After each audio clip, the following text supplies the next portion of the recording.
ஹைப்பா, good morning. இன்னைக்கு டே 2. காலையில் ஊர்லேருந்து வந்த உடனே குளிக்காமல் கொள்ளாமல் கடையிலேருந்து டிஃபன் வாங்கி எல்லாம் சாப்பிட்டு முடிச்சாச்சு. அப்புறம் கொஞ்சம் குளிச்சுட்டு பசங்களாம் வாய்க்காலில் போய் குளிச்சுட்டு மதிய சாப்பாடு கோயில்லையே அன்னதானம், அதனால் கோயில்லையே சாப்பிட்டாச்சு. கோயிலில் சாப்பிட்டுட்டு கொஞ்சம் ரெஸ்ட் எடுத்துகிட்டு ஈவினிங் வந்து விளக்கு பூஜை.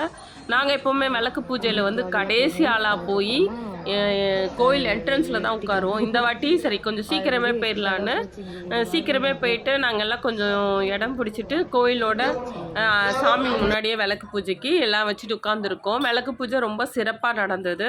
விளக்கு கொடுத்துருவாங்க, அவங்க பூஜை சாமான் எல்லாமே அவங்களே கொடுத்துருவாங்க. கேசரி, தேங்காய், பழம், மஞ்சள், அப்புறம் சாரி, இதெல்லாமே அம்மனுக்கு படைக்கிற மாதிரி எல்லாமே வச்சு சூப்பராக எல்லோரும் உட்காந்து ஊரில் இருக்க எல்லா பெண்களும் உட்காந்து விளக்கு பூஜை பண்ணுவோம். ரொம்ப சிறப்பாக நல்லாயிருக்கும். ஃபஸ்ட்டாக வந்து உட்காந்துருக்கோம்.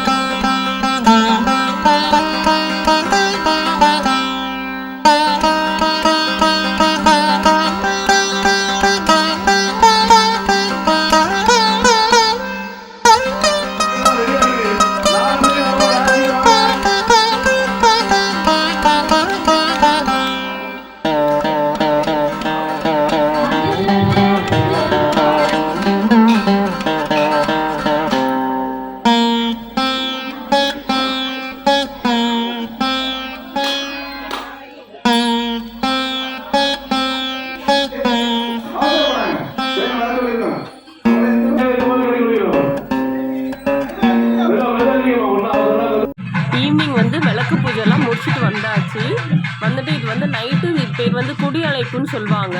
ஃபஸ்ட்டு வந்து அம்மன் இந்த இடத்துல இருந்தாங்க, அப்புறம் தான் கோயில் எடுத்து அங்கே இது பண்ணியிருக்காங்கன்னு சொல்லிட்டு அதெல்லாம் முதல் மரியாதை இந்த இடத்துல தான் நடக்கும். இப்போ அந்த பூஜை தான் நம்ம பார்க்க போகிறோம். சிம்பிளான ஒரு பூஜை தான்.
ஸோ கோயிலில் வந்து சாமி ஆடும். அங்கே கோயிலுக்கு போகலாம் வாங்க.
இந்த வாட்டி வீடியோ எடுக்க ரொம்ப டைம் இல்லை, முடிஞ்ச வரைக்கும் கொஞ்சம் கொஞ்சம் எடுத்து தான் இது பண்ணியிருக்கேன். அவ்வளோதான்ப்பா. உங்களுக்கு இந்த வீடியோ பிடிச்சிருந்தா லைக் பண்ணுங்கள், ஷேர் பண்ணுங்கள், கமெண்ட் பண்ணுங்கள். பாய்ப்பா.